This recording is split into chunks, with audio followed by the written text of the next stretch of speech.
പുതിയൊരു ക്ലാസ്സിലേക്ക് എല്ലാവർക്കും സ്വാഗതം. അപ്പോൾ ഇന്ന് നമ്മൾ ഡിസ്കസ് ചെയ്യാൻ പോകുന്നത് KTET കാറ്റഗറി 3 ഫിസിക്കൽ സയൻസിൻ്റെ binding energy and mass defect എന്ന് പറയുന്ന ടോപ്പിക്കാണ്. അപ്പോൾ ദ ലേണിംഗ് ട്രാക്ക് എന്ന് പറയുന്ന ചാനൽ ആദ്യമായിട്ട് കാണുന്നവർ സബ്സ്ക്രൈബ് ചെയ്യുക, ലൈക്ക് ചെയ്യുക, ഷെയർ ചെയ്യുക കേട്ടോ. അപ്പോൾ നമ്മുടെ ചാനൽ എല്ലാവരും തുടർന്ന് കണ്ടുകൊണ്ടേയിരിക്കുക. നമ്മളിടുന്ന വീഡിയോസും ക്ലാസ്സുകളും എല്ലാവരും കാണുക. അപ്പോൾ ഇന്നത്തെ topic binding energy and mass defect ആണ്. അപ്പോൾ നമുക്ക് ക്ലാസ്സിലേക്ക് പോകാം.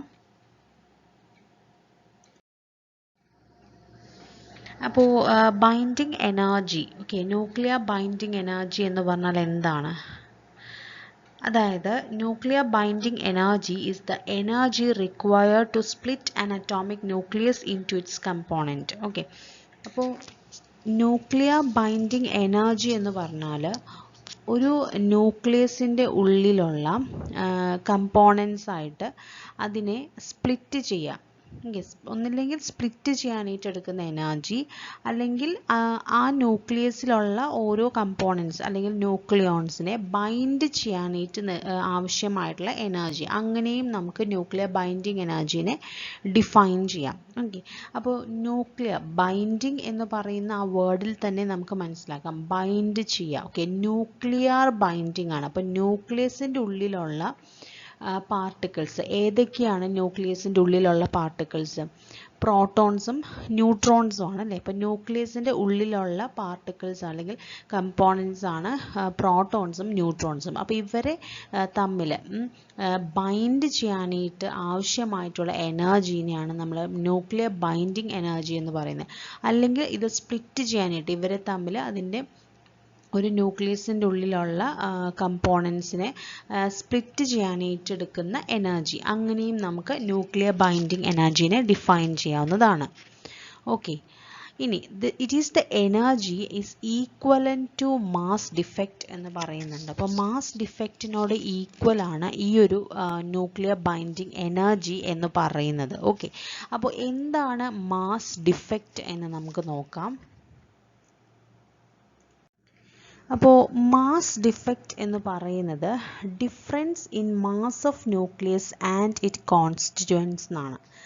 അതായത് ഒരു ന്യൂക്ലിയസിൻ്റെ ഉള്ളിൽ പ്രോട്ടോൺസും ന്യൂട്രോൺസും ഉണ്ടെന്ന് നമ്മൾ പറഞ്ഞു. ഓക്കെ, അപ്പോൾ ഒരു ന്യൂക്ലിയസിൻ്റെ ഒരു ആക്ച്വൽ മാസ് ഉണ്ട്. ഓക്കെ, ഒരു ന്യൂക്ലിയസിന് എപ്പോഴും ഒരു ആക്ച്വൽ മാസ് ഉണ്ടാകും. അപ്പോൾ സാധാരണ നമ്മളൊരു ന്യൂക്ലിയസിൻ്റെ മാസ് കണ്ടുപിടിക്കുന്നത് എങ്ങനെയാണ്? അതിൻ്റെ ഉള്ളിലുള്ള പ്രോട്ടോണിൻ്റെ മാസ് പ്ലസ് ന്യൂട്രോണിൻ്റെ മാസ് ആഡ് ചെയ്തിട്ടാണ് ഒരു ന്യൂക്ലിയസിൻ്റെ മാസ് നമ്മൾ കണ്ടുപിടിക്കുന്നത്. അപ്പോൾ അങ്ങനെ ആഡ് ചെയ്ത്, അതായത് പ്രോട്ടോണിൻ്റെ മാസ് ന്യൂട്രോണിൻ്റെ മാസും കൂടെ ആഡ് ചെയ്ത് നമുക്ക് കിട്ടുന്ന ഒരു മാസ് ഉണ്ടല്ലോ, ആ മാസും ഈ ന്യൂക്ലിയസിൻ്റെ ആക്ച്വൽ മാസും തമ്മിൽ ഒരു വ്യത്യാസം ഉണ്ടെന്നാണ് പറയുന്നത്. ഓക്കെ, ഒരു ചെറിയ ഒരു വ്യത്യാസം ഉണ്ട്. ആ ഒരു മാസ്, ഒരു കുറച്ച് മാസ് മിസ്സിംഗ് ആണെന്നാണ് പറയുന്നത്. ആ ഒരു ഡിഫറൻസിനെയാണ് നമ്മൾ ശരിക്കും മാസ് ഡിഫക്റ്റ് എന്ന് പറയുന്നത്. ഓക്കെ, അപ്പോൾ difference in mass of nucleus and it's constituents. Okay, അപ്പോൾ അതിൻ്റെ ഉള്ളിൽ കോൺസ്റ്റിറ്റ്യുവൻസിൻ്റെ മാസ് ആഡ് ചെയ്യുമ്പോൾ, ടോട്ടൽ ചെയ്യുമ്പോൾ നമുക്ക് കിട്ടുന്ന ആ ഒരു ടോട്ടൽ മാസും ന്യൂക്ലിയസിൻ്റെ ആക്ച്വൽ മാസും തമ്മിൽ ഒരു ഡിഫറൻസ് അവിടെ ഉണ്ട്. അതിനെയാണ് നമ്മൾ മാസ് ഡിഫക്റ്റ് എന്ന് പറയുന്നത്. അപ്പോൾ ഇവിടെ എഴുതിയിട്ടുണ്ട്, the actual mass of the atomic nuclei is always less than the mass of protons and neutrons present in the nucleus എന്നാണ് പറയുന്നത്. ഓക്കെ, അപ്പോൾ ഒരു അറ്റോമിക് ന്യൂക്ലിയസിൻ്റെ ആക്ച്വൽ മാസ് എന്ന് പറയുന്നത് is always less than the mass of protons and neutrons present in the nucleus. അപ്പോൾ ന്യൂക്ലിയസിൻ്റെ ഉള്ളിലുള്ള പ്രോട്ടോൺസിൻ്റെയും ന്യൂട്രോൺസിൻ്റെ mass അതിനേക്കാളും കുറവാണ് ഒരു അറ്റോമിക് ന്യൂക്ലിയസിൻ്റെ മാസ് എന്ന് പറയുന്നത്, ആക്ച്വൽ മാസ് എന്ന് പറയുന്നത്. when a nucleus is formed, energy is released. ഒരു ന്യൂക്ലിയസ് ഫോം ചെയ്യുമ്പോൾ അവിടെ എനർജി റിലീസ് ചെയ്യുന്നുണ്ട്.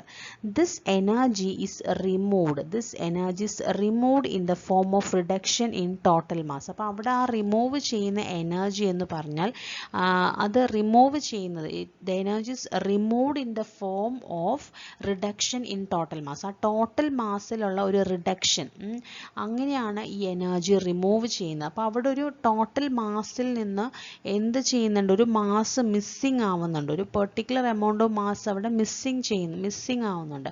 അപ്പോൾ ആ ഒരു മിസ്സിങ് മാസിനെയാണ് നമ്മൾ മാസ് ഡിഫക്റ്റ് എന്ന് പറയുന്നത്. അപ്പോൾ മാസ് ഡിഫക്റ്റ് എന്ന് പറയാൻ കാരണം, അല്ലെങ്കിൽ ആ മിസ്സിങ് മാസ് വരാൻ കാരണം എന്താണ്, ന്യൂക്ലിയസ് ഫോം ചെയ്യുന്ന സമയത്ത് എനർജി റിലീസ്ഡ് ആവുന്നുണ്ട്. അപ്പോൾ ഈ എനർജി റിമൂവ് ചെയ്യുന്നത് in the form of A reduction in total mass ആണ്. ആ ടോട്ടൽ മാസിൽ ഒരു റിഡക്ഷൻ ആയിട്ടാണ് എനർജി അവിടെ നിന്ന് റിമൂവ് ചെയ്യുന്നത്. ഓക്കെ, അപ്പോൾ ആ മിസ്സിങ് മാസിനെയാണ് നമ്മൾ മാസ് ഡിഫക്റ്റ് എന്ന് പറയുന്നത്. Okay, and it accounts for the energy released. Okay, അപ്പോൾ അവിടെ എനർജി റിലീസ്ഡ്, ആ ഒരു കേസ് അവിടെ എനർജി റിലീസ് ആവുന്നുണ്ട്. ആ റിലീസ് ചെയ്യുന്ന energy is removed in the form of A reduction in total mass. അപ്പോൾ ആ ഒരു ന്യൂക്ലിയസിൻ്റെ ടോട്ടൽ മാസിൽ ഒരു റിഡക്ഷൻ സംഭവിച്ചുകൊണ്ടാണ് അവിടെ എനർജി റിമൂവ് ചെയ്യുന്നത്. ഓക്കെ, റിമൂവ് ചെയ്യുന്നത് in the form of reduction in the total mass. Okay, അപ്പോൾ ആ ഒരു മിസ്സിങ് മാസിനെയാണ് നമ്മൾ മാസ് ഡിഫക്റ്റ് എന്ന് പറയുന്നത്. അപ്പോൾ മനസ്സിലായോ എന്താണ് മാസ് ഡിഫക്റ്റ് എന്ന് പറഞ്ഞാൽ? ഒന്നുകൂടെ പറയാം. നമ്മളൊരു ന്യൂക്ലിയസിൻ്റെ മാസ് എന്ന് പറയുമ്പോൾ നമ്മൾ സാധാരണയായിട്ട് നമ്മൾ കണ്ടുപിടിക്കുന്നത് എങ്ങനെയാണ്, ആ ന്യൂക്ലിയസിൻ്റെ ഉള്ളിലുള്ള ന്യൂക്ലിയോൺസ്. അപ്പോൾ ന്യൂക്ലിയസിൻ്റെ ഉള്ളിലെ ന്യൂക്ലിയോൺസ് എന്ന് പറഞ്ഞാൽ എന്തൊക്കെയാണ്, പ്രോട്ടോണും ന്യൂട്രോണുമാണ്. അപ്പോൾ അവരുടെ മാസ് നമ്മൾ ആഡ് ചെയ്യുന്നു. അവരുടെ മാസ് ആഡ് ചെയ്യുമ്പോഴാണ് നമുക്ക് ആ ഒരു ന്യൂക്ലിയസിൻ്റെ മാസ്, അങ്ങനെ ആഡ് ചെയ്ത് കിട്ടുന്നതായിരിക്കും ആ ഒരു ന്യൂക്ലിയസിൻ്റെ മാസ് എന്ന് പറയുന്നത്. അപ്പോൾ അങ്ങനെ നമ്മൾ കണ്ടുപിടിക്കുമ്പോൾ ഉള്ളൊരു മാസും ഈ ന്യൂക്ലിയസിന്, ഈ അറ്റോമിക് ന്യൂക്ലിയസിന് ആക്ച്വലായിട്ടൊരു മാസും ഉണ്ട്. ഓക്കെ, ആക്ച്വൽ മാസും ഉണ്ട്. അപ്പോൾ ഈ ആക്ച്വൽ മാസും നമ്മളല്ലാതെ കണ്ടുപിടിക്കുന്ന മാസ് ഓഫ് പ്രോട്ടോണും മാസ് ഓഫ് ന്യൂട്രോണും ആഡ് ചെയ്ത് കിട്ടുന്ന ന്യൂക്ലിയസിൻ്റെ മാസും തമ്മിൽ ഒരു ചെറിയൊരു ഡിഫറൻസ് ഉണ്ട്. ഓക്കെ, ഒരു ചെറിയൊരു ഡിഫറൻസ് ഉണ്ട്. അപ്പോൾ അതിനെയാണ് മാസ് ഡിഫക്റ്റ് എന്ന് പറയുന്നത്. ഓക്കെ, അപ്പോൾ എപ്പോഴും ആക്ച്വൽ മാസ് എന്ന് പറയുന്നത് less than the mass of protons and neutrons present in the nucleus ആണ്. ഓക്കെ, അപ്പോൾ അങ്ങനെയാണ് എപ്പോഴും അത് ലെസ് ദാൻ ആയിരിക്കും. അതായത് ആക്ച്വൽ മാസ് എന്ന് പറയുന്നത് ലെസ് ദാൻ ആയിരിക്കും, less than the mass of protons and neutrons present in the nucleus ആയിരിക്കും. ഓക്കെ, ഇനി അതായത് അവിടുന്ന് ഒരു മിസ്സിംഗ് മാസ് വരുന്നുണ്ട് എന്ന് പറഞ്ഞു. ആ മിസ്സിംഗ് മാസ് എങ്ങനെയാണ് സംഭവിക്കുന്നത്, അതായത് ആ ന്യൂക്ലിയസ് ഫോം ചെയ്യുന്ന സമയത്ത് എനർജി അവിടെ റിലീസ്ഡ് ആവുന്നുണ്ട്. ഈ energy is removed in the form of A reduction in total mass. Okay, ആ ന്യൂക്ലിയസിൻ്റെ ടോട്ടൽ മാസിൽ ഒരു റിഡക്ഷൻ സംഭവിക്കുന്ന ആ ഒരു ഫോമിലാണ് അവിടെ എനർജി റിലീസ് ചെയ്യുന്നത്. ഓക്കെ, അപ്പോൾ ആ ഒരു മിസ്സിംഗ് മാസിനെയാണ് നമ്മൾ മാസ് ഡിഫക്റ്റ് എന്ന് പറയുന്നത്. ഓക്കെ, അപ്പോൾ നമുക്ക് മാസ് ഡിഫക്റ്റ് കണ്ടുപിടിക്കണം. ഓക്കെ, അപ്പോൾ മാസ് ഡിഫക്റ്റിനെ നമ്മൾ ഡിനോട്ട് ചെയ്യുന്നത് ഡെൽറ്റ എം വെച്ചിട്ടാണ്. ഇനി ഈ മാസ് ഡിഫക്റ്റ് നമുക്ക് കണ്ടുപിടിക്കേണ്ട, ഒരു ന്യൂക്ലിയസിലെ ഒരു മിസ്സിംഗ് മാസ് അവിടെ ഉണ്ടാകുന്നുണ്ട് എന്ന് നമ്മൾ പറഞ്ഞു അല്ലേ. അപ്പോൾ ആ മിസ്സിംഗ് മാസ് അല്ലെങ്കിൽ ആ മാസ് ഡിഫക്റ്റ്, ഒരു ന്യൂക്ലിയസിൻ്റെ ആ ഒരു മാസ് ഡിഫക്റ്റ് നമുക്ക് കണ്ടുപിടിക്കാനായിട്ടൊരു ഇക്വേഷൻ ഉണ്ട്. ആ ഇക്വേഷനാണ് ഇവിടെ കൊടുത്തിരിക്കുന്നത്. Delta M is equal to ZMP plus NMN minus MA. Okay, അതിൽ ഡെൽറ്റ എം എന്താണ്, അത് മാസ് ഡിഫക്റ്റ് ആണ്. ഡെൽറ്റ എം എന്ന് പറഞ്ഞാൽ മാസ് ഡിഫക്റ്റ് ആണ്. MA എന്ന് പറഞ്ഞാൽ മാസ് ഓഫ് ദ ന്യൂക്ലിയസ് ആണ്. Okay, actual mass of the ന്യൂക്ലിയസിൻ്റെ ആക്ച്വൽ മാസ് ആണ് MA. ഇനി MP എന്ന് പറഞ്ഞാൽ മാസ് ഓഫ് എ പ്രോട്ടോൺ ആണ്. ഒരു പ്രോട്ടോണിൻ്റെ മാസ് ആണ് MP. That is 1.00728 atomic mass unit ആണ് മാസ് ഓഫ് എ പ്രോട്ടോൺ. ഇനി MN എന്ന് പറഞ്ഞാൽ മാസ് ഓഫ് എ ന്യൂട്രോൺ ആണ്. ദാറ്റ് ഈസ് 1.00867 AMU ആണ് മാസ് ഓഫ് എ ന്യൂട്രോൺ എന്ന് പറയുന്നത്. ഓക്കെ, ഇനി Z എന്താണ്? Z നമുക്കറിയാം അല്ലേ, നമ്പർ ഓഫ് പ്രോട്ടോൺ, അതായത് അറ്റോമിക് നമ്പർ ആണ്. നമ്പർ ഓഫ് പ്രോട്ടോൺ എന്ന് പറഞ്ഞാൽ എന്താണ്, അറ്റോമിക് നമ്പർ ആണ്. Z എന്ന് പറഞ്ഞാൽ അറ്റോമിക് നമ്പർ. ഇനി N എന്ന് പറഞ്ഞാൽ നമ്പർ ഓഫ് ന്യൂട്രോൺ ആണ്. അപ്പോൾ യൂഷ്വലി നമുക്ക് എങ്ങനെയാണ് ഒരു ന്യൂട്രോൺ നമ്പർ നമ്മൾ കണ്ടുപിടിക്കുന്നത്, അതായത് അതായത് Z എന്ന് പറഞ്ഞാൽ നമ്പർ ഓഫ് പ്രോട്ടോൺ ആണ്. മാസ് നമ്പർ എന്ന് പറഞ്ഞാൽ എന്താണ്, മാസ് നമ്പർ എന്ന് പറഞ്ഞാൽ number of proton plus neutron ആണ് അല്ലേ. അപ്പോൾ മാസ് നമ്പറിൽ നിന്ന് അറ്റോമിക് നമ്പർ കുറച്ചിട്ടാണ് നമ്മൾ എന്ത് കണ്ടുപിടിക്കുന്നത്, നമ്പർ ഓഫ് ന്യൂട്രോൺ കണ്ടുപിടിക്കുന്നത്. ഓക്കെ, അപ്പോൾ ചില കേസസിൽ എന്തെങ്കിലും ഒരു പ്രോബ്ലം തരുവാണെങ്കിൽ നമുക്ക് അവിടെ അറ്റോമിക് നമ്പറും മാസ് നമ്പറും തന്നിട്ടേ ഉള്ളൂ. ന്യൂട്രോൺ നമ്പർ നമുക്ക് കണ്ടുപിടിക്കണം. അപ്പോൾ എങ്ങനെ കണ്ടുപിടിക്കും? അതാണ് ഈ ഇക്വേഷൻ എഴുതിയിരിക്കുന്നത് Z-A അല്ലേ. അതായത് മാസ് നമ്പറിൽ നിന്ന് അറ്റോമിക് നമ്പർ മൈനസ് ചെയ്ത് കഴിഞ്ഞാൽ നമുക്ക് എന്ത് കിട്ടും? നമ്പർ ഓഫ് ന്യൂട്രോൺസ് കിട്ടും. ഓക്കെ, അപ്പോൾ ഇവിടുത്തെ ഈ എന്നിന് പകരം നമുക്ക് ഇവിടെ എന്ത് ഫോർമുല യൂസ് ചെയ്യാം?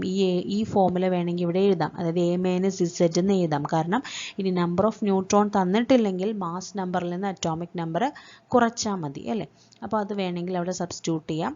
ഇനി അല്ലെങ്കിൽ ഇങ്ങനെ തന്നെ ഇക്വേഷൻ പഠിച്ചു വെക്കുക. ആവശ്യമായിട്ടുള്ള രീതിയിൽ വരുമ്പോൾ A-Z സബ്സ്റ്റിറ്റ്യൂട്ട് ചെയ്തിട്ട് ഇക്വേഷൻ മാറ്റാം. ഓക്കെ, അപ്പോൾ ഇതാണ് മാസ് ഡിഫെക്റ്റിൻ്റെ ഇക്വേഷൻ എന്ന് പറയുന്നത്. ഓക്കെ, ഇനി relation between binding energy and mass defect. ഈ മാസ് ഡിഫെക്റ്റും ബൈൻഡിങ് എനർജിയും തമ്മിലൊരു റിലേഷൻ ഉണ്ട്.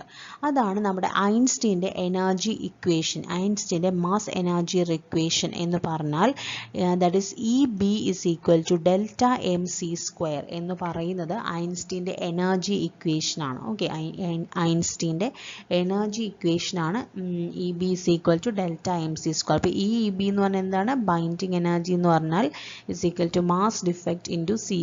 Okay, അപ്പോൾ ഡെൽറ്റ EB എന്ന് പറഞ്ഞാൽ binding energy, delta M mass defect, C speed of light. Okay, ലൈറ്റിൻ്റെ സ്പീഡാണ് C എന്ന് പറയുന്നത്. അപ്പോൾ ഈ ഒരു ഇക്വേഷൻ പഠിച്ചു വെക്കുക. ഇത് ഐൻസ്റ്റീൻ്റെ എനർജി ഇക്വേഷൻ ആണ്. ഓക്കെ, അപ്പോൾ ഇനി നമുക്കൊരു ക്വസ്റ്റ്യൻ നോക്കാം. Binding energy of helium is. അപ്പോൾ ഹീലിയത്തിൻ്റെ binding energy, okay, binding energy of helium is dash. എന്താണ് options? Less than hydrogen, greater than hydrogen, less than lithium, greater than lithium. ഓർത്തിരിക്കുക, the binding energy of helium എന്ന് പറയുന്നത് greater than lithium ആണ്. Okay, binding energy of helium is greater than lithium. Okay, next question, which of the following has the highest binding energy. അപ്പോൾ തന്നിരിക്കുന്നതിൽ highest binding energy ആർക്കാണെന്ന് ചോദിച്ചിരിക്കുന്നത്. ഓർത്തിരിക്കുക, it is for magnesium. 55 magnesium എന്ന് പറയുന്ന എലമെൻറ്റിനാണ് highest binding energy ഉള്ളത്. Okay, 55 magnesium. Next question, the chemical properties of an atom are determined by. അപ്പോൾ ഒരു ആറ്റത്തിൻ്റെ കെമിക്കൽ പ്രോപ്പർട്ടീസ് എന്താണ് ഡിറ്റർമൈൻ ചെയ്യുന്നത്? Atomic number, mass number, neutron number, all the above. Okay, chemical properties of an atom are determined by എന്താണ്? Atomic number ആണല്ലേ. ഒരു ആറ്റത്തിൻ്റെ chemical property determine ചെയ്യുന്നത് അറ്റോമിക് നമ്പർ ആണെന്ന് ഓർത്തിരിക്കുക കേട്ടോ. ഇനി നമ്മൾ ന്യൂക്ലിയർ ഫിഷൻ അതുപോലെ ന്യൂക്ലിയർ ഫ്യൂഷൻ എന്താണെന്നാണ് നോക്കുന്നത്. അപ്പോൾ ന്യൂക്ലിയർ ഫിഷൻ എന്താണ്? നമ്മൾ ചെറുതിലെ പഠിക്കുന്നതാണ്. Nuclear fission is the splitting of a heavy nucleus into lighter one. Okay, ഒരു ഹെവി ന്യൂക്ലിയസ് ലൈറ്റർ ന്യൂക്ലിയസ് ആയിട്ട് സ്പ്ലിറ്റ് ചെയ്യുന്നതിനെയാണ് നമ്മൾ ന്യൂക്ലിയർ ഫിഷൻ എന്ന് പറയുന്നത്. ഓക്കെ, ഫിഷൻ ഓർക്കുക, splitting up of heavy nucleus into lighter nucleus. അപ്പം ഒരു heavy nucleus lighter nucleus ആയിട്ട് സ്പ്ലിറ്റ് ചെയ്യുന്നു in the case of a nuclear fission. Okay, ഇനി nuclear fission of heavy metals was discovered by German scientist Otto Hahn. Otto Hahn ആണ് ഈ nuclear fission discover ചെയ്തതെന്ന് ഓർത്തിരിക്കുക കേട്ടോ, ഓട്ടോ ഹാൻ. ഇനി December 17th 1938 ഇത് ഡിസ്കവർ ചെയ്തത്. ഇനി തിയറിറ്റിക്കലി ഈ ന്യൂക്ലിയർ ഫിഷൻ എക്സ്പ്ലെയിൻ ചെയ്തത്. Okay, theoretically it is explained by Lise Meitner and her nephew Otto Robert French. ഇത്രയും പേര് ചേർന്നാണ് ഇത് തിയറിറ്റിക്കലി ഈ ന്യൂക്ലിയർ ഫിഷൻ എക്സ്പ്ലെയിൻ ചെയ്തത്. ഓക്കെ, ലിസി മെയ്റ്റ്നറും അതുപോലെ ഓട്ടോ റോബർട്ട് ഫ്രിച്ചും. ഓക്കെ, അപ്പോൾ ഇത്രയും പേര് ചേർന്നിട്ടാണ് ഇത് തിയറിറ്റിക്കലി എക്സ്പ്ലെയിൻ ചെയ്തത്. അത് 1939 തിയറിറ്റിക്കലി ഫിഷൻ എക്സ്പ്ലെയിൻ ചെയ്യുന്നത്. ഓക്കെ, ഫിഷൻ ഡിസ്കവർ ചെയ്തത് ഓട്ടോ ഹാൻ ആണ് 1938. തിയറിറ്റിക്കലി എക്സ്പ്ലെയിൻ ചെയ്ത 2 പേർ ചേർന്നാണെന്ന് ഓർത്തിരിക്കുക. ഇനി ഈ ന്യൂക്ലിയർ ഫിഷൻ എന്ന് പറഞ്ഞാൽ എന്താണ്? അതൊരു ഇറ്റ് ഇൻവോൾവ്സ് ചെയിൻ റിയാക്ഷൻ. ഒരു ചെയിൻ റിയാക്ഷൻ അവിടെ ഇൻവോൾവ് ചെയ്യുന്നുണ്ട്. ദെൻ ഇത് കൺട്രോളബിൾ ആണ്. ഓക്കെ, ന്യൂക്ലിയർ ഫിഷൻ എന്ന് പറയുന്നത് എന്താണ്? കൺട്രോളബിൾ ആണ്. ഓക്കെ, ഇനി heavy nucleus is bombarded with neutron ആണ്. അപ്പോൾ ഒരു ഹെവി ആയിട്ടുള്ള ഒരു ന്യൂക്ലിയസിനെ എന്താണ്? ഒരു ന്യൂട്രോൺ വെച്ച് ബോംബാർഡ് ചെയ്യുന്നത്. അപ്പോൾ ഈ ഒരു പിക്ചറിൽ നിങ്ങൾക്ക് കാണാം യുറേനിയം 235 എന്ന് പറയുന്ന ഹെവി ന്യൂക്ലിയസിനെ നമ്മളൊരു ന്യൂട്രോൺ വെച്ച് എന്ത് ചെയ്യുന്നു? ബോംബാർഡ് ചെയ്യിക്കുന്നു. ഓക്കെ, ബോംബാർഡ് ചെയ്യിച്ച് അതെന്ത് ചെയ്യുന്നു? സ്പ്ലിറ്റ് അപ്പ് ചെയ്യുന്നു. കണ്ടോ, അത് അൺസ്റ്റേബിൾ ന്യൂക്ലിയസ് ആയിട്ട് സ്റ്റേബിൾ ആയിരുന്ന ന്യൂക്ലിയസിനെ ഒരു ന്യൂട്രോൺ വെച്ചിട്ട് ബോംബാർഡ് ചെയ്യിപ്പിച്ചപ്പോൾ അത് അൺസ്റ്റേബിളായി മാറുന്നു. അപ്പോൾ അൺസ്റ്റേബിൾ ആയത് പിന്നെ എന്ത് ചെയ്യും, സെപ്പറേറ്റ് ചെയ്യുന്നു, രണ്ടായിട്ട് സെപ്പറേറ്റ് ചെയ്തു.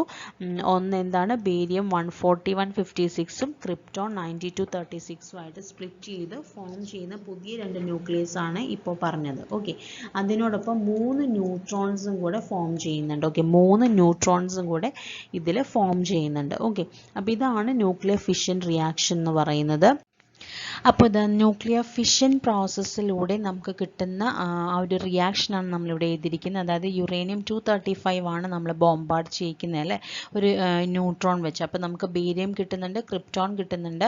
പിന്നെ ശ്രദ്ധിക്കേണ്ടത് എത്രയാണ് ഇവിടെ, ന്യൂട്രോൺ, അതായത് 3 ന്യൂട്രോൺസ് ആണ് ഇവിടെ ഉണ്ടാകുന്നത്. ഓക്കെ, 3 ന്യൂട്രോൺസും അതിനോടൊപ്പം എനോമസ് എമൗണ്ട് ഓഫ് എനർജിയും പ്രൊഡ്യൂസ്ഡ് ആവുന്നുണ്ടെന്ന് ഓർത്തിരിക്കുക കേട്ടോ. പിന്നെ ക്രിപ്റ്റോണും ബേരിയവുമാണ് ഇവിടെ ഉണ്ടാകുന്ന പ്രോഡക്ട്സ്.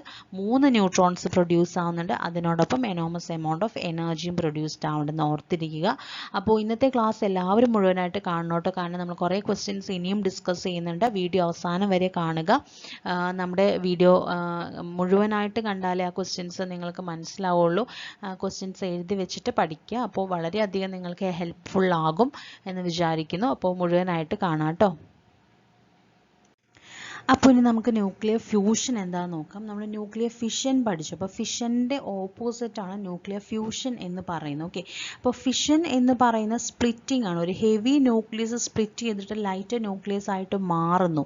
അപ്പോൾ അതിൻ്റെ നേരെ ഓപ്പോസിറ്റാണ് ന്യൂക്ലിയർ ഫ്യൂഷനിൽ സംഭവിക്കുന്നത്. അതായത് 2 ലൈറ്റർ ന്യൂക്ലിയസ് കമ്പൈൻ ചെയ്തുകൊണ്ട് ഹെവി ന്യൂക്ലിയസ് ഫോം ചെയ്യുന്നു. ഓക്കെ, അതാണ് ന്യൂക്ലിയർ ഫ്യൂഷൻ, ഫ്യൂസ് ചെയ്യുന്നു. ഓക്കെ, ലൈറ്റർ ന്യൂക്ലിയസ് കമ്പൈൻ ചെയ്തുകൊണ്ട് ഒരു ഹെവിയർ ന്യൂക്ലിയസ് ഫോം ചെയ്യുന്നു. അപ്പോൾ ഹെവിയർ ന്യൂക്ലിയസ് ആണ്, അതുപോലെ തന്നെ മോർ സ്റ്റേബിൾ ആയിട്ടുള്ള ന്യൂക്ലിയസ് ആണ് ഫോം ചെയ്യുന്നത്. ഓക്കെ, ഹെവിയർ ന്യൂക്ലിയസ് അതുപോലെ മോർ സ്റ്റേബിൾ ന്യൂക്ലിയസ് ഫോം ചെയ്യുന്നു. അപ്പോൾ ന്യൂക്ലിയർ ഫിഷൻ്റെ ഓപ്പോസിറ്റ് ആയിട്ടുള്ള ഒരു പ്രോസസ്സാണ് ന്യൂക്ലിയർ ഫ്യൂഷൻ എന്ന് പറയുന്നത്. ഓക്കെ, അപ്പോൾ എന്താണ് nuclear fusion? 2 lighter nuclei combine to produce a heavier nucleus, a more stable nucleus, വളരെ സ്റ്റേബിൾ ആയിട്ടുള്ള ന്യൂക്ലിയസ് ആണ് അവിടെ ഫോം ചെയ്യുന്നത്. ഓക്കെ, അപ്പോൾ ഇത് ഫ്യൂഷൻ ഓഫ് ഏതൊക്കെ തമ്മിലാണ് ഇവിടെ ഫ്യൂഷൻ സംഭവിക്കുന്നത്? ഹൈഡ്രജൻ്റെ 2 ഐസോടോപ്സ് ഏതൊക്കെയാണ്? ഡ്യൂട്ടീരിയം, ട്രിഷ്യം എന്നാണ് ഇവിടെ കൊടുത്തിരിക്കുന്നത്. അപ്പോൾ ഇവർ തമ്മിൽ കമ്പൈൻ ചെയ്തുകൊണ്ട് ഹീലിയം പ്രൊഡ്യൂസ്ഡ് ആവുന്നു. ഓക്കെ, അപ്പോൾ ഹീലിയം നമുക്ക് കിട്ടുന്നു, അതിനോടൊപ്പം ന്യൂട്രോണും പിന്നെ ഒരു എനോമസ് എമൗണ്ട് ഓഫ് എനർജിയും ഇവിടെ റിലീസ്ഡ് ആവുന്നുണ്ട്. ഓക്കെ, ന്യൂട്രോൺ റിലീസ്ഡ് ആവുന്നുണ്ട്, അതിനോടൊപ്പം എന്താണ്, എനോമസ് എമൗണ്ട് ഓഫ് എനർജിയും റിലീസ്ഡ് ആവുന്നുണ്ട്. അപ്പോൾ ആ റിയാക്ഷൻ്റെ പിക്ചറാണ് ഇവിടെ കൊടുത്തിരിക്കുന്നത്. Deuterium plus tritium okay combine ചെയ്തുകൊണ്ട് ഒരു സ്റ്റേബിൾ ആയിട്ടുള്ളൊരു ഹെവി ന്യൂക്ലിയസ് ഫോം ചെയ്യുന്നു, അതായത് ഹീലിയം. അതിനോടൊപ്പം എനർജി റിലീസ്ഡ് ആവുന്നുണ്ട്, പിന്നെ ഒരു ന്യൂട്രോണും റിലീസ്ഡ് ആവുന്നുണ്ട്. ഇനി ഈ ഒരു ന്യൂക്ലിയർ ഫ്യൂഷൻ റിയാക്ഷൻ എന്ന് പറഞ്ഞാൽ chain reaction is not involved here. Okay, അപ്പോൾ ഇവിടെ ഒരു ചെയിൻ റിയാക്ഷൻ അല്ല. ഓക്കെ, ന്യൂക്ലിയർ ഫ്യൂഷൻ എന്ന് പറയുന്ന അവിടെ ചെയിൻ റിയാക്ഷൻ ഇൻവോൾവ് ചെയ്യുന്നില്ല. അതുപോലെ ന്യൂക്ലിയർ ഫ്യൂഷൻ എന്ന് പറയുന്ന അൺകൺട്രോളബിൾ ആണ്. Okay, it is not controllable. നമുക്കത് കൺട്രോൾ ചെയ്യാൻ പറ്റത്തില്ല, അതൊരു നമ്മുടെ കയ്യിൽ നിൽക്കുന്നില്ല. ന്യൂക്ലിയർ ഫ്യൂഷൻ എന്ന് പറഞ്ഞാൽ അൺകൺട്രോളബിൾ ആയിട്ടുള്ളൊരു പ്രോസസ്സാണ്. ന്യൂക്ലിയർ ഫിഷൻ എന്താണ്, കൺട്രോളബിൾ ആണ്. ഓക്കെ, അത് നമ്മൾ ന്യൂക്ലിയർ റിയാക്ടേഴ്സിലൊക്കെ നമ്മൾ ചെയ്യുന്നതാണ് ന്യൂക്ലിയർ ഫിഷൻ. നമ്മൾ കുറേ കാര്യങ്ങളൊക്കെ യൂസ് ചെയ്തിട്ട് ന്യൂട്രോണിൻ്റെ സ്പീഡൊക്കെ നമ്മൾ കുറയ്ക്കാൻ, നമ്മൾ ന്യൂക്ലിയർ റിയാക്ടേഴ്സിൻ്റെ പാർട്സ് ഒക്കെ നമ്മൾ ചെറുതിലെ പഠിച്ചിട്ടുണ്ട്. അപ്പോൾ നമ്മൾ ഓരോ കാര്യങ്ങളും മറ്റേ കാർബൺ റോഡ്, ഗ്രാഫൈറ്റ് അങ്ങനെ കുറേ കാര്യങ്ങളൊക്കെ യൂസ് ചെയ്ത് കൊണ്ടിട്ട് നമ്മൾ ഈ ന്യൂട്രോണിൻ്റെ സ്പീഡ് കുറച്ച് ന്യൂക്ലിയർ ഫിഷൻ കൺട്രോൾ ചെയ്യുന്നുണ്ട് അല്ലേ. അപ്പോൾ ന്യൂക്ലിയർ ഫിഷൻ എന്ന് പറഞ്ഞാൽ നമുക്ക് കൺട്രോളബിൾ ആണ്, പക്ഷേ ന്യൂക്ലിയർ ഫ്യൂഷൻ എന്ന് പറഞ്ഞാൽ അത് അൺകൺട്രോളബിൾ ആണ്. ഓക്കെ, അപ്പോൾ അത് നടക്കുന്നത് എവിടെയാണ്? സ്റ്റാർസ്, സണ്ണിലൊക്കെ ഉള്ള എനർജി പ്രൊഡക്ഷന് കാരണം ന്യൂക്ലിയർ ഫ്യൂഷൻ ആണ്. ഓക്കെ, അപ്പോൾ വളരെയധികം എനോമസ് ആയിട്ടുള്ള എമൗണ്ട് ഓഫ് എനർജി അവിടെ പ്രൊഡ്യൂസ്ഡ് ആവുന്നുണ്ട് ഈ ന്യൂക്ലിയർ ഫ്യൂഷൻ എന്ന് പറയുന്ന ഒരു പ്രോസസ്സ് വഴി. അപ്പോൾ ഇതൊരു അൺകൺട്രോളബിൾ പ്രോസസ്സാണെന്ന് ഓർത്തിരിക്കുക. ഓക്കെ, ഇതാണ് അതിൻ്റെ റിയാക്ഷൻ. അപ്പോൾ 2 ഹൈഡ്രജൻ ഐസോടോപ്സ് മിക്സ് ചെയ്ത് നമുക്ക് ഹീലിയം കിട്ടുന്നുണ്ട്, ഒരു ന്യൂട്രോൺ കിട്ടുന്നുണ്ട്. എനോമസ് എമൗണ്ട് ഓഫ് എനർജിയാണ് കേട്ടോ ഫോം ചെയ്യുന്നതെന്ന് ഓർത്തിരിക്കുക. എനോമസ് എമൗണ്ട് ഓഫ് എനർജിയാണ് ഇത്. ന്യൂക്ലിയർ ഫ്യൂഷൻ ആണെന്ന് ഓർത്തിരിക്കുക. ന്യൂക്ലിയർ ഫിഷനിൽ നമുക്ക് 3 ന്യൂട്രോൺസ് ആണ് കിട്ടുന്നത്. ഓക്കെ, പ്രൊഡക്ട്സിൽ നമുക്ക് 3 ന്യൂട്രോൺസ് ന്യൂക്ലിയർ ഫിഷനിൽ കിട്ടുന്നുണ്ട്. ന്യൂക്ലിയർ ഫ്യൂഷനിൽ നമുക്ക് 1 ന്യൂട്രോൺ ആണ് കിട്ടുന്നത്. ഓക്കെ, ഇനി ഒരു question, what is nuclear fission? എന്താണ് nuclear fission? Splitting of an atom, splitting of a heavy nucleus, joining of a nucleus, all the above. എന്താണ് nuclear fission എന്ന് പറഞ്ഞാൽ? യെസ്, ഒരു ഹെവി ന്യൂക്ലിയസ് സ്പ്ലിറ്റ് ചെയ്യുന്നതാണ് അല്ലെ, സ്പ്ലിറ്റിംഗ് ഓഫ് ഹെവി ന്യൂക്ലിയസ് ആണ് nuclear fission എന്ന് പറയുന്നത്. Next question, what particle is used to trigger the fission of a uranium nucleus? അപ്പോൾ ഒരു യുറാനിയം ന്യൂക്ലിയസിൻ്റെ ഫിഷന് വേണ്ടി അത് ട്രിഗർ ചെയ്യാൻ, അത് എന്ത് വെച്ചിട്ടാണ് നമ്മൾ ട്രിഗർ ചെയ്യുന്നത്? എന്ത് പാർട്ടിക്കിൾ യൂസ് ചെയ്തിട്ടാണ് ട്രിഗർ ചെയ്യുന്നത്? ഇലക്ട്രോൺ ആണോ, ന്യൂട്രോൺ ആണോ, പ്രോട്ടോൺ ആണോ, പോസിട്രോൺ ആണോ? എന്താണ്? ന്യൂട്രോൺ ആണ് അല്ലേ. ഒരു ന്യൂട്രോൺ വെച്ചിട്ടാണ് നമ്മൾ ഫിഷൻ ട്രിഗർ ചെയ്യുന്നത്. Okay. Where does nuclear fusion occurs naturally? എവിടെയാണ് ന്യൂക്ലിയർ ഫ്യൂഷൻ നേച്ചറിൽ ഒക്കർ ചെയ്യുന്നത്? ന്യൂക്ലിയർ റിയാക്ടറിലാണോ, സ്റ്റാർസിലാണോ, എർത്തിലാണോ? ഇവിടെ സ്റ്റാർസിലും സണ്ണിലൊക്കെയാണ് അല്ലേ ന്യൂക്ലിയർ ഫ്യൂഷൻ. ന്യൂക്ലിയർ ഫ്യൂഷൻ ആണ് സ്റ്റാർ, സൺ, അതുപോലെ എല്ലാ ആ ഒരു അവിടെയുള്ള പ്ലാനറ്റ്സിലൊക്കെ ഫ്യൂഷൻ റിയാക്ഷൻ ആണ് നടക്കുന്നത്. എനർജി പ്രൊഡക്ഷൻ അവിടെ സംഭവിക്കുന്ന ഫ്യൂഷൻ റിയാക്ഷനിലൂടെയാണ് എനർജി പ്രൊഡക്ഷൻ സംഭവിക്കുന്നതെന്ന് ഓർത്തിരിക്കുക കേട്ടോ. Where does the energy come from in fusion reaction? അപ്പോൾ ഫ്യൂഷൻ റിയാക്ഷനിൽ എനർജി എവിടെ നിന്നാണ് വരുന്നതെന്നാണ് ചോദിച്ചിരിക്കുന്നത്. ആൻസർ എന്താണെന്ന് നോക്കിക്കോളൂ. Sum of the mass is converted to energy ആണ്. അതായത് അവിടെ കുറച്ച് മാസ്, ഫ്യൂഷൻ റിയാക്ഷൻ നടക്കുമ്പോൾ അവിടുത്തെ മാസ്, അതായത് ആ റിയാക്ട് ചെയ്യുന്ന ഫ്യൂഷൻ റിയാക്ഷനിൽ ഇൻവോൾവ് ചെയ്യുന്ന ന്യൂക്ലിയസിൻ്റെ മാസ് കൺവേർട്ട് ചെയ്യുന്നുണ്ട്, എനർജി ആയിട്ട് കൺവേർട്ട് ചെയ്യുന്നുണ്ട്. അതാണ് അവിടെ ഒരു അത്രയും എനോമസ് എനർജി അവിടെ ഉണ്ടാവാൻ കാരണം എന്താണ്? മാസ് കൺവേർട്ടഡ് ടു എനർജി ആണെന്ന് ഓർത്തിരിക്കുക. In which of the following process are neutrons emitted? അപ്പോൾ ന്യൂട്രോൺസ് എമിറ്റ് ചെയ്യുന്ന ഒരു പ്രോസസ്സ് ഏതാണ്? Inverse beta decay, nuclear fission, spontaneous fission, nuclear fusion. ഏതിലാണ് ന്യൂട്രോൺ എമിറ്റ് ചെയ്യുന്നത്? നമ്മൾ പൊതുവേ പറയുകയാണെങ്കിൽ ഫിഷനിലാണ് അല്ലേ. ഫിഷനിലാണ് ഏറ്റവും കൂടുതൽ ന്യൂട്രോൺസ് എമിറ്റ് ചെയ്യുന്നതെന്ന് ഓർത്തിരിക്കുക. Next question, most of the energy released in fission process is dash. അപ്പോൾ എന്ത് ടൈപ്പ് ഓഫ് എനർജി ആണ് അവിടെ പ്രൊഡ്യൂസ്ഡ് ആവുന്നത്? ഓക്കെ, അപ്പോൾ അതിൻ്റെ ആൻസർ നോക്കിക്കോളൂ. കൈനറ്റിക് എനർജിയാണ് അവിടെ കൂടുതലും പ്രൊഡ്യൂസ്ഡ് ആവുന്നത്. ഓക്കെ, ഫിഷൻ പ്രോസസ്സിൽ റിലീസ്ഡ് ആവുന്ന എനർജി കൈനറ്റിക് എനർജിയാണ്. Okay. Next question, fusion reaction are dash are called dash. Fusion reaction are called dash. എന്താണ് ആൻസർ? യെസ്, ഫ്യൂഷൻ റിയാക്ഷൻ എന്ന് വെച്ചാൽ തെർമോ ന്യൂക്ലിയർ റിയാക്ഷൻ ആണ് ഫ്യൂഷൻ റിയാക്ഷൻ എന്ന് പറയുന്നത്. ഓക്കെ, തെർമോ ന്യൂക്ലിയർ റിയാക്ഷൻ ആണെന്ന് ഓർത്തിരിക്കുക. Next question, which isotope of uranium has the capacity to sustain the chain reaction? അപ്പോൾ ആ ചെയിൻ റിയാക്ഷനിൽ സസ്റ്റെയിൻ ചെയ്യാനായിട്ടുള്ള കപ്പാസിറ്റി ഉള്ള യുറാനിയത്തിൻ്റെ ഐസോട്ടോപ്പ് ഏതാണ് എന്നാണ് ചോദിച്ചിരിക്കുന്നത്. അപ്പോൾ നമുക്കറിയാം, മോസ്റ്റ് ആയിട്ട് നമ്മൾ യൂസ് ചെയ്യുന്ന യുറേനിയം 235 ആണ് അല്ലേ. കോമൺ ആയിട്ട് യൂസ് ചെയ്യുന്ന യുറേനിയം 235 ആണ്.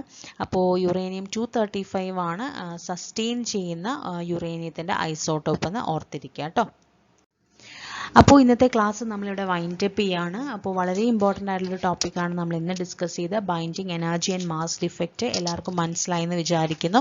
ക്വസ്റ്റ്യൻസ് എല്ലാം നോക്കുക. നിങ്ങൾക്ക് എന്തെങ്കിലും ഡൗട്ട് ഉണ്ടെങ്കിൽ ചോദിക്കുക.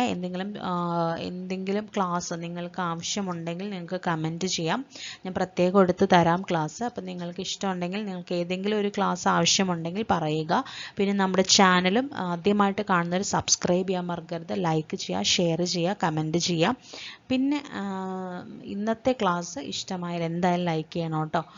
അപ്പോൾ ഇന്നത്തെ ക്ലാസ് ഇവിടെ വൈൻഡ് അപ്പ് ചെയ്യുന്നു. Okay, bye, thank you so much.